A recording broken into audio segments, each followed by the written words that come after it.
27장. 다윗은 속으로 생각했다. 조만간에 사울이 나를 잡으러 올 것이다.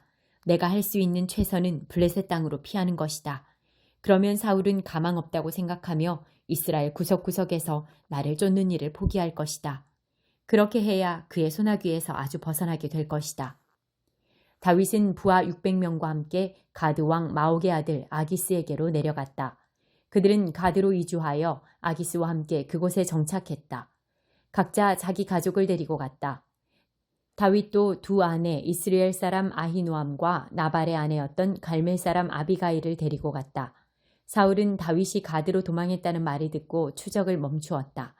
그 후에 다윗이 아기스에게 말했다. 왕께서 괜찮으시다면 지방의 마을들 가운데 하나를 내게 주십시오. 왕의 종에 불과한 내가 왕이 계신 성읍의 자리를 차지하고 있는 것이 옳지 않은 듯합니다. 그러자 아기스는 그에게 시글락을 주었다. 그렇게 해서 시글락은 지금처럼 유다의 성읍이 되었다. 다윗은 1년 넉 달 동안 블레셋 땅에서 살았다. 다윗과 그의 부하들은 이따금씩 그술 사람, 기르스 사람, 아말렉 사람을 습격했는데 이들은 오래전부터 수르에서 이집트에 이르는 지역에 거주하고 있었다. 다윗은 한 지역을 공격할 때 남녀할 것 없이 아무도 살려두지 않았으나 양과 소, 나귀, 낙타, 옷 등 나머지 것은 모두 전리품으로 취했다. 그러고 나서 그가 아기스에게 돌아오면 아기스는 오늘은 어디를 습격했소? 하고 묻곤 했다. 그러면 다윗은 유다 땅 네겝입니다. 라든지 여라무엘 사람의 네겝입니다. 겐 사람의 네겝입니다. 하고 대답했다. 행여 누구라도 가드에 나타나 다윗이 실제로 무슨 일을 했는지 보고할까 싶어 그는 단 한 사람도 살려두지 않았다. 블레셋 땅에 사는 동안 다윗은 늘 그런 식으로 일을 처리했다. 아기스는 다윗을 온전히 신임하게 되었다. 아기스는 그가 이토록 자기 백성에게 미움받을 행동을 했으니 영원히 내 진에 머물 것이다 하고 생각했다. 8장. 책임이 따르는 자유. 우상에게 바친 고기와 관련해서 여러분은 끊임없이 이런 질문을 합니다. 우상에게 바친 고기가 차려진 식탁에 앉아야 하나요? 말아야 하나요? 종종 우리는 이런 질문에 답하기 위해 알아야 할 모든 것을 알고 있다고 생각하기 쉽습니다. 그러나 교만한 지성보다는 겸손한 마음이 우리에게 더 많은 도움이 됩니다. 하나님 한 분만이 모든 것을 아십니다. 이것을 인정할 때까지 우리는 제대로 알고 있다고 할 수 없습니다. 어떤 사람들은 우상이라는 것은 전혀 실체가 없는 것이고 아무것도 아니며 우리 하나님 한 분밖에는 다른 신이 없다고 아주 정확하게 말합니다. 또한 그들은 아무리 많은 신들의 이름이 불려지고 숭배되어도 모두 터무니없는 이야기에 지나지 않는다고 말합니다. 아버지 하나님 한 분만이 계실 뿐이며 만물이 그분에게서 났고 그분은 우리가 그분을 위해 살아가기를 바라신다고 아주 정확하게 말합니다. 그리고 오직 한 분 주님, 메시아 예수만이 계시고 만물이 그분을 위해 존재하며 우리도 그분을 위해 존재한다고 말합니다. 옳은 말입니다. 엄밀하게 따지자면 우상에게 바친 고기에는 아무 일도 일어나지 않습니다. 그것은 여느 고기와 똑같습니다. 이것은 나도 알고 여러분도 아는 사실입니다. 그러나 아는 것이 전부가 아닙니다. 아는 것이 전부가 되어버리면 몇몇 사람은 다 아는 자로 자처하며 다른 사람을 아무것도 알지 못하는 자로 여기게 될 것입니다. 참된 알문, 그렇게 무신경한 것이 아닙니다. 이와 관련해서 우리는 모든 사람의 이해 수준이 똑같지 않다는 것을 알아야 합니다. 여러분 가운데는 평생 동안 우상에게 바친 고기를 먹어왔고 그 고기 속에 악한 것이 들어있어서 여러분 안에서도 악한 것이 될 것이라고 생각하는 사람이 있습니다. 그런 조건 아래에서 형성된 상상력과 양심이라면 하룻밤 사이에 갑자기 바뀌지는 않을 것입니다. 그러나 다행히도 하나님께서는 먹는 음식으로 우리의 등급을 매기지 않으십니다. 우리가 그릇을 깨끗이 비운다고 칭찬받는 것도 아니고 다 먹지 못한다고 질책받는 것도 아닙니다. 그러나 하나님께서는 여러분이 자신의 자유를 부주의하게 행사한 나머지 아직 과거의 틀과 생각에서 자유롭지 못한 동료 신자들을 길에서 벗어나게 할까봐 마음을 쓰십니다. 예를 들어 여러분이 우상 숭배를 위해 차려진 잔치, 곧 우상에게 바친 고기가 주요 요리인 잔치에 참석함으로써 여러분의 자유를 과시한다고 해봅시다.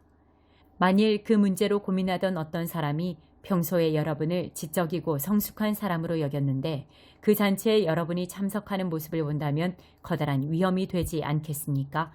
그는 대단히 혼란스러워할 것입니다.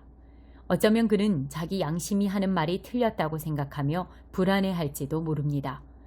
그리스도께서는 그 사람을 위해서도 자기 목숨을 내어주셨습니다. 그렇다면 여러분은 적어도 그 사람을 위해 그런 잔치에 가지 말아야 하지 않겠습니까? 여러분이 말하는 것처럼 잔치에 가고 안 가고가 중요한 문제는 아니니까요. 그러나 여러분이 잔치에 간 것이 여러분의 동료에게 심각한 상처를 주고 그를 영원히 망하게 한다면 그것은 큰 문제가 아닐 수 없습니다. 여러분의 동료에게 상처를 주는 것은 그리스도께 상처를 주는 것입니다. 여기저기서 거리낌 없이 행해지는 식사는 이 약한 사람들을 희생시켜도 될 만큼 가치 있는 것은 아닙니다. 우상 숭배로 더러워진 음식을 먹으러 가는 것이 여러분의 형제 자매 가운데 한 사람이라도 걸려 넘어지게 할 우려가 있다면 절대로 그 자리에 가지 마십시오. 6장. 하나님께서 우상 숭배를 심판하시다. 그때 하나님의 말씀이 내게 임했다. 사람의 아들아, 이제 몸을 돌려 이스라엘의 산들을 마주보고 그것들에게 내릴 심판을 전하여라. 이스라엘의 산들아, 주 하나님의 메시지를 들어라. 주 하나님께서 산과 언덕에게 계곡과 골짜기에게 말씀하신다.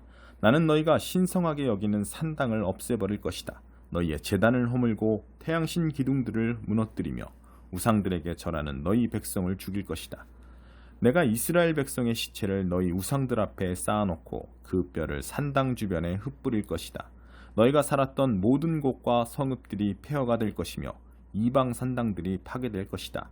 제단들이 부서지고 우상들이 박살나며 맞춤 제작된 태양신 기둥들이 모두 무너지고 시체들이 사방에 널브러질 것이다.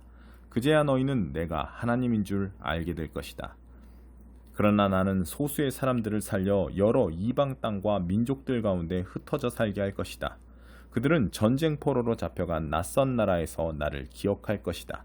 그들은 자신들의 반역과 탐욕스러운 욕망을 쫓아서 행한 우상 숭배에 내가 얼마나 몸서리쳤는지 깨닫게 될 것이다.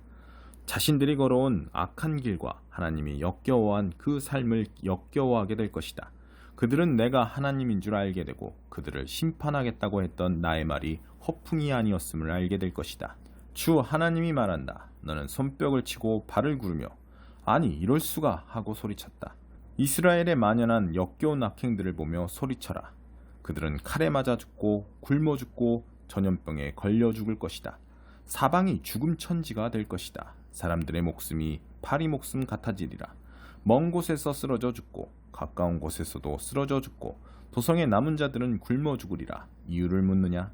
내가 노했기 때문이다. 불같이 노했기 때문이다. 황량한 언덕과 우거진 숲에 자리한 음란한 종교 산당들의 폐허와 그들이 음란한 의식을 행하던 모든 곳 주위의 백성의 시체가 널브러져 뒹굴리라. 그들은 그 광경을 보고 그제야 내가 하나님인 줄 알게 될 것이다. 내가 그들을 내 손으로 짓누르고 그들의 땅을 황폐하게 만들 것이다. 광야 이 끝에서 리블라에 이르는 지역 전부를 황무지로 바꿔놓을 것이다. 그제야 그들은 내가 하나님인 줄 알게 될 것이다. 44편 고라자손의 시. 하나님, 우리가 평생토록 들었습니다. 우리 조상들이 조상들에게서 들은 이야기를 우리에게도 들려주었습니다. 주께서 사악한 자들을 밭에서 손수 뽑으시고 그 자리에 우리를 심으신 이야기, 주께서 그들을 쫓아내시고 우리에게 새 출발을 허락하신 이야기. 이 땅은 우리가 싸워서 얻었거나 노력해서 얻은 것이 아니라 주님의 선물입니다. 주께서 주셨습니다. 환한 얼굴로 즐거워하며 주셨습니다. 오 하나님, 주님은 나의 왕이시니 야곱의 승리를 명하소서. 주님의 도우심으로 우리가 적들을 쓸어버리고 주님의 이름으로 저들을 산산이 짓밟아 버리겠습니다. 내가 의지하는 것은 무기가 아닙니다. 내 칼이 나를 구원하는 것도 아닙니다. 적의 손에서 우리를 구하시고 우리를 미워하는 자들이 망신당하게 하신 분은 주님이십니다. 우리가 종일토록 활보하며 하나님을 찬양하고 끊임없이 주님의 이름을 불러 감사를 드립니다. 그러나 지금 주께서는 우리를 버리고 떠나셨습니다. 우리가 치욕을 당하게 하시고 우리를 위해 싸우지도 않으셨습니다. 우리가 꽁무니를 빼고 달아나게 하시니 우리를 미워하는 자들이 우리를 쓸어냈습니다. 주께서 우리를 양처럼 도살업자에게 넘겨주시고 사방으로 흩으셨습니다. 주님의 백성을 이익도 남기지 않고 헐값에 팔아넘기셨습니다. 주께서는 거리의 사람들, 불황자들이 우리를 놀리고 욕하게 하셨습니다. 사악한 자들에게 웃음거리가 되게 하시고 어중이 떠중이에게 값싼 놀림감이 되게 하셨습니다. 나는 날마다 공경에 처하고 수치스럽게 놀림을 당합니다. 비방과 비웃음이 사방에서 들려오고 나를 괴롭히러 나온 자들이 거리에 가득합니다. 이 모든 일이 우리를 덮쳤습니다. 그러나 우리는 이런 대접받을 짓을 하지 않았습니다. 우리는 주님과의 언약을 저버리지 않았고 우리 마음이 거짓되지 않았으며 우리 발이 주님의 길에서 벗어난 적도 없습니다. 정녕 우리가 악인들의 소굴에서 고문당하고 캄캄한 어둠 속에 갇혀야겠습니까? 우리가 하나님께 기도하기를 잊었거나 돈을 주고 산 신들과 어리석게 놀아나기라도 했다면 하나님께서 모르실 리가 있겠습니까? 하나님께는 아무것도 숨길 수 없습니다. 그런데도 주님은 우리를 순교자로 만들고 날마다 제물로 바쳐지는 양이 되게 할 작정이십니다. 일어나소서 하나님, 온종일 주무실 작정이십니까? 깨어나소서 우리에게 닥친 일을 모른 채 하시렵니까? 어찌하여 베개에 얼굴을 묻고 계십니까? 어찌하여 우리를 아무 문제 없는 것처럼 여기십니까? 지금 우리는 땅바닥에 꼬꾸라진 채 적에게 목이 밟혀 꼼짝도 못합니다. 일어나셔서 우리를 구하러 오소서. 우리를 정말 사랑하신다면 우리를 도와주소서.